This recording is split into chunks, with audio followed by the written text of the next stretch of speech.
Sanibonani wengane zakwethu, uGodole okaNkomgodolo umfana udaba-ke niyalwazi. Ngane zakwethu sengikhona-ke la endaweni yesigameko, niyalwazi udaba, siyabakhumbula, sikulolo daba lolo amasosha ethu awashonele emzabalazweni angazange nje akhunjulwa. Usuku okhulu-ke ntambama namhlanje kuzobe kunomlindelo kiwo lo bhaza wonke lo wethende.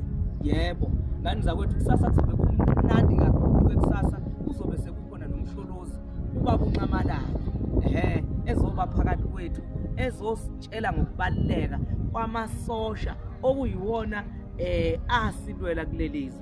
Kodwa manje sekubukeke ngathi awasanakiwe, asebekwe eceleni. So siyacela ngane zakwethu ukuthi niphume ngothi lwenu nangobuningi benu. Kusasa lokhu kusayo siyakhala, namhlanje woza ngoba nathi sesikhona endaweni yesigameko. Indawo yesigameko yiyo-ke le